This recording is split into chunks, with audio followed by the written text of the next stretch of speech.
我得啦，未喐啦。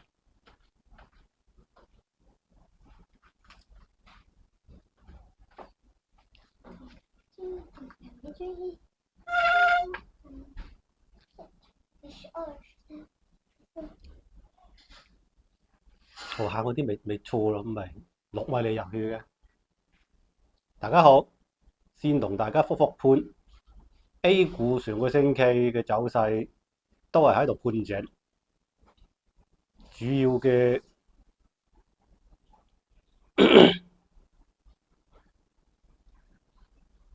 大家好，先同大家復復盤。A 股上星期嘅走勢都係判井為主，佢呢個走勢唔知維持有幾耐，亦都唔知佢係判井完之後係上升或者下跌，呢個講唔定嘅。但係正如我上兩期都講過，其實佢嘅資金面唔係好充裕，亦都唔允許佢無限量咁去用資金去推動上去，所以謹慎啦，保持謹慎。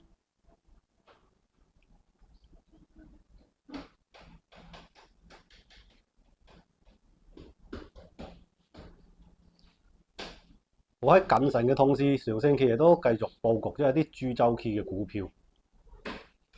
當然就唔係嗰隻龍頭。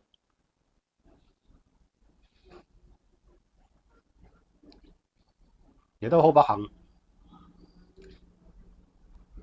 咁佈局嗰兩隻都係蝕住嘅，不過蝕得咁多，反正就慢慢買咯。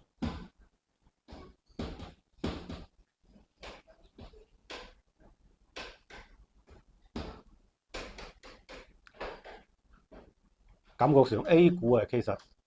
呢兩個星期都乏善可。感覺上 A 股其實呢兩個星期都乏善可陳，比較悶啊，就喺度判井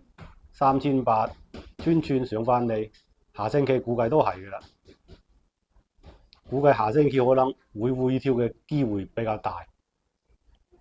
可能會一個比較大嘅回調，然後會拉翻上嚟，因為大假期之前，當我哋都覺得未知個走勢係點嘅話，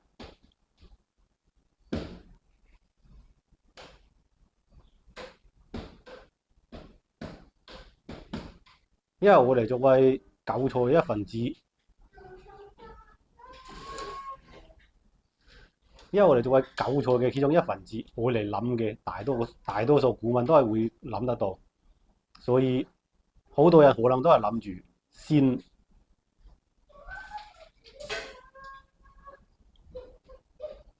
所以可能好多人都會諗住先退出一部分，揸翻啲現金，所以就會造成一定幅度嘅回調嘅啦。但係上面係唔想佢回調得太犀利嘅，所以下星期可能會回調之後會拉翻上嚟，都唔出奇。因為 A 股嘅同之前因為 A 股嘅再講世界嘅另一邊咧，呢個 A 股嘅再講美股嗰邊，美股嗰度亦都有啲回調，而且回調咗3日。正常嚟講，應該就係星期四嗰日就應該適度買入，因為每次回調3日其實都係一個相對好嘅介入時機或者係加倉嘅時機。但係上星期我就錯過咗，星期五就升翻少少啦。下星期我會擇機都會補翻呢一注嘅。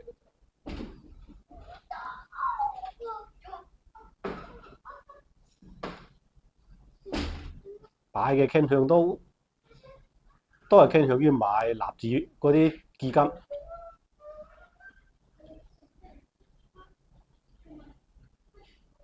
我都係傾向於買納指嘅基金，因為佢係世界發展嘅，我都比較傾向於買納指嘅基金。我本人係比較傾向於買納指嘅基金嘅，當然標普嗰啲基金唔好又買。但係納指嗰啲上市公司其實就係代表住世界發展嘅方向，所以佢未來嘅發展前景應該係相對標普會好啲。呢個係美股嘅，跟住今日嘅上重點公共嘅就係日本嘅股票。日本嘅股票點解要重點講呢？因為日本佢嘅經歷其實點解要重點講日本呢？因為其實而家中國喺好多方面其實都係冇點解要重點講日本呢？因為中國而家喺社會嘅發展好多方面都係摸住日本過河嘅，包括經濟發展、社會形態同埋人口嘅情況都係同日本差唔多。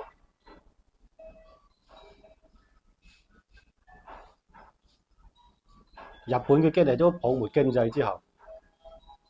日本嘅經歷咗泡沫經濟爆破之後，低沉咗咁耐，房地產一路回調咗咁耐，然後呢幾年好似又企翻穩。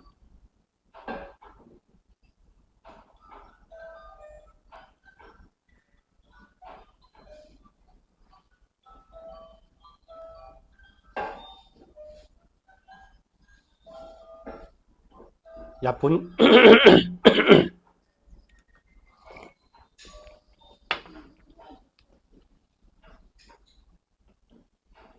日本佢90年代經濟泡沫爆破咗之後，經歷咗一個漫長嘅回調過程，成個社會經濟包括房地產，包括佢嘅人口都係，其中房地產基本上除咗兩大商圈之外，其中房地產除咗東京商圈之外，其他都係未見有。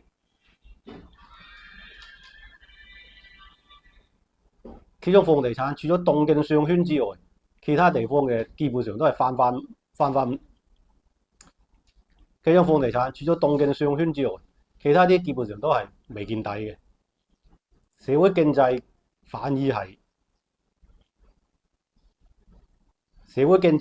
呢幾年有社會經濟反而呢幾年係有企穩上升嘅跡象。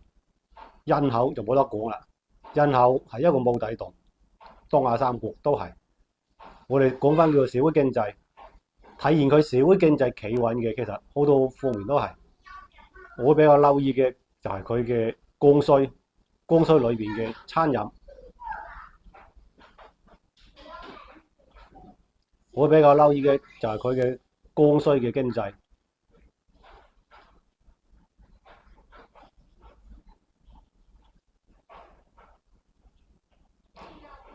日本嘅餐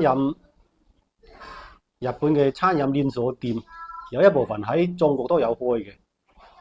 包括早期嘅味千、吉野家，到呢幾年，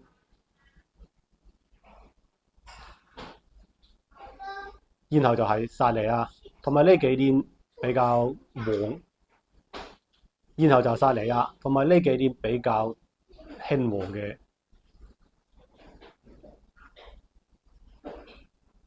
同埋薩莉亞，同埋呢幾年比較興旺嘅壽司郎等等，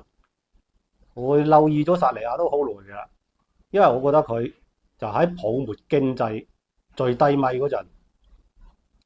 我留咗薩莉亞其實好耐，因為佢係喺泡沫經濟爆破之後，經濟最低迷嘅時候，反而係逆市成長嘅，所以佢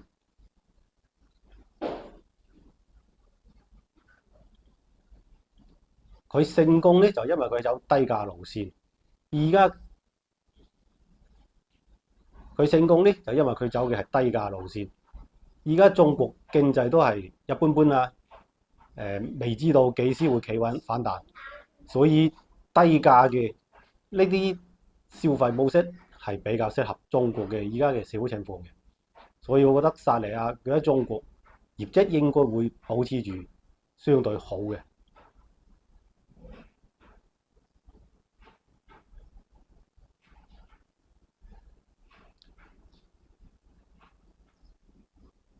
薩莉亞佢而家嘅市盈率，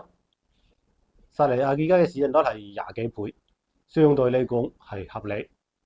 假如佢維持住而家咁嘅增長水平，每年收入同埋利潤增長翻10%左右，其實呢個係冇，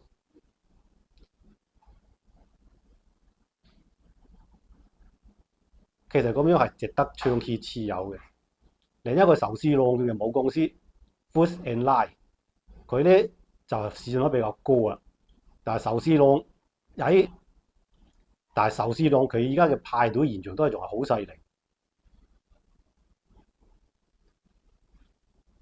我了解過，其實佢人均消費額其實咁低，點解會咁多人排隊？我唔係好諗得明。另一方面，佢除咗壽司郎之外，佢嘅集團仲有其他好似叫做肉大米之類嘅鋪頭，佢賣嘅米亦都好貴。佢除咗有佢除佢除咗有賣嗰啲米飯套餐之外，佢仲有賣嘅大。佢除咗有賣嗰啲米飯套餐之外，仲有賣日本嘅大米嘅。日本嘅大米當然唔平，佢嘅米飯套餐會亦都睇得。日本嘅大米當然唔平，佢嘅米飯套餐我亦都睇唔出有乜好特別嘅地方，但係佢生意又幾好，所以佢嘅市盈率就非常之高，去到60幾啊！呢個我暫時會留意住，因為市盈率高，而且佢今年升得太厲害啦，升1倍幾。嚟到我仲加咗我加咗其他2隻日本嘅餐飲股，不過總嘅印象就係日本嗰啲餐飲股，佢好似呢幾年過得都唔錯，收入利潤都保持住穩步咁增長。從呢個方面可以睇得到，其實日本嘅經濟係比較。從呢個方面可以睇得到，雖然日本喺總體嘅經濟增長上面乏善可陳，但係喺國民嘅消費方面，佢哋係，但係喺佢嘅國民收入、國民嘅消費方面，佢係穩定咁增加嘅。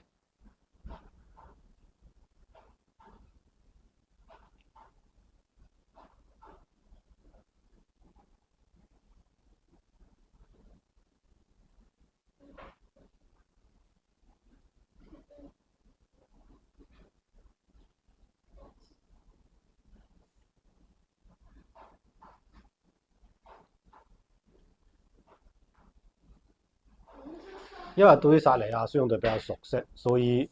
估計近期可能會買少少薩莉亞嘅底倉。